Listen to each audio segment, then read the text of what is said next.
स्वभावचिन्मयानन्दं कृपापूर्णं जगत्पतिं हरिषड्वर्गजेतारं नित्यानन्दगुरुं भजे. Let us understand about this third eye. As on now, we have only vision of 120 degree.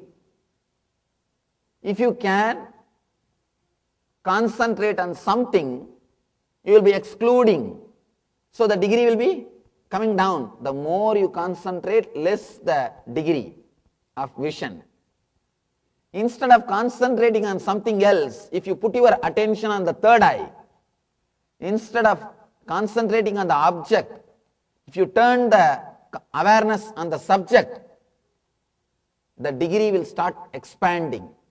It will not reduce, it will start expanding. You will start seeing things much more clearly, in a detailed way and an expanded way. Here, Shiva is saying, attention between eyebrows, let mind be before thought. Second line. Attention between eyebrows, now we understood. Concentrating on the third eye will awaken your awareness. You will be able to see more and more in a detailed way with much more awareness. He says one more thing, let mind be before thought. You will be aware even before the thought is raising. As on now, once the thought comes up, you may try to suppress or follow. Once the thought comes up, you will try to suppress it or follow it. You will not be aware before the thought comes.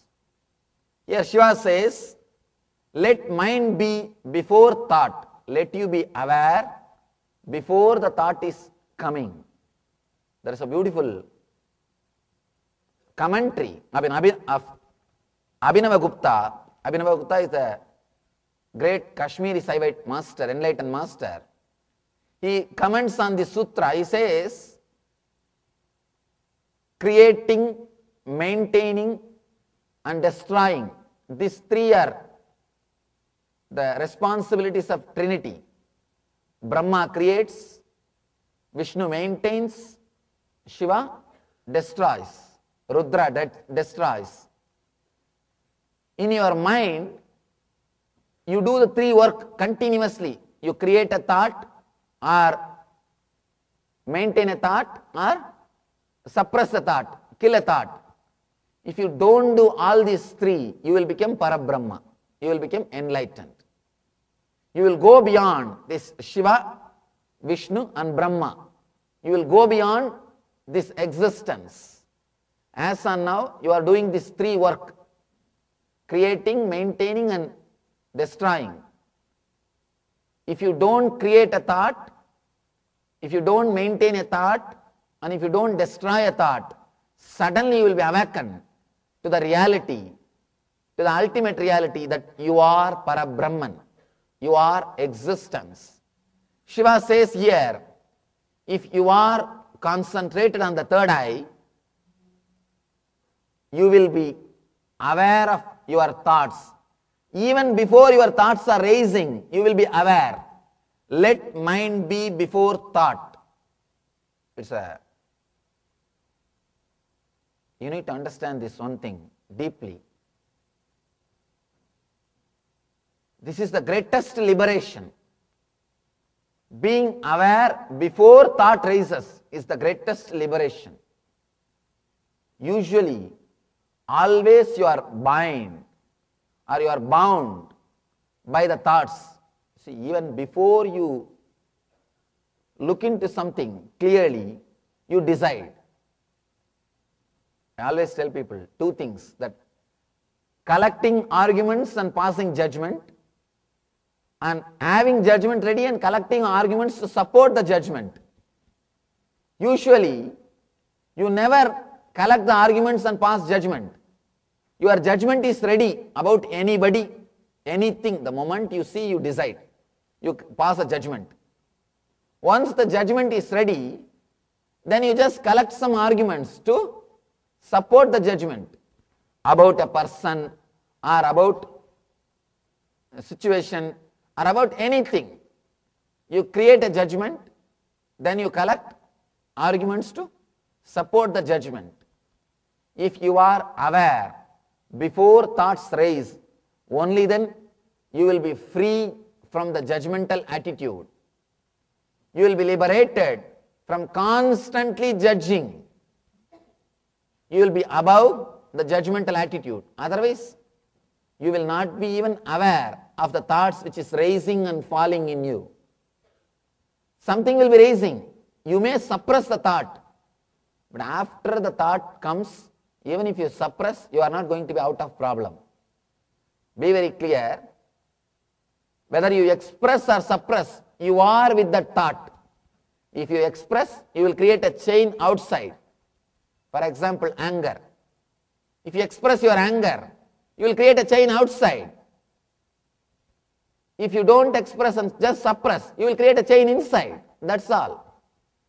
Either you will create a chain inside or you will create a chain outside. But you will be having some chains. Neither suppressing nor expressing will help you. Being aware before the thought comes, being aware before the anger comes is the real liberation. Liberated means not suppressing. Be very clear. I have seen people who suppress, how much they suffer. At least if you express, you will not carry that in you. You will not carry that smell in you. But if you suppress, you will be constantly carrying that smell, the dirty smell in you. I have seen people, if you express your anger, at least you will be angry with that person, straight over. If you suppress the anger, you will be banging the door, throwing the shoes, and shouting at people for no reason. Be very clear, suppression creates more problems. If you suppress, your whole body language will change. Your whole body language will change. Suppression is no way going to help you. Suppression is not going to solve the problem.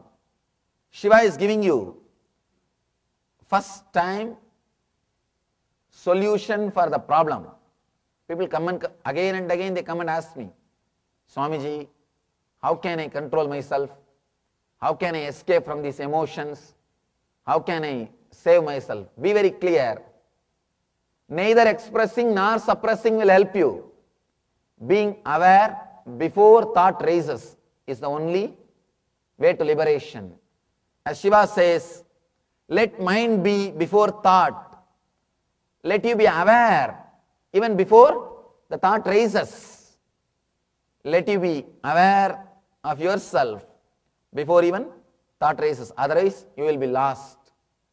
Be very clear. The moment a thought comes, your consciousness is lost.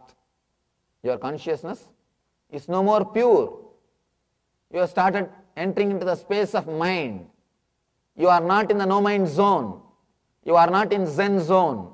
You are in the zone of mind. Before you lose your consciousness, before you lose your Zen zone, let you be aware of your neutral space. Let you be very clear. After thought comes, you can't do anything. Your inner space is gone. If you are aware before thought rises in your inner space, then you are intelligent.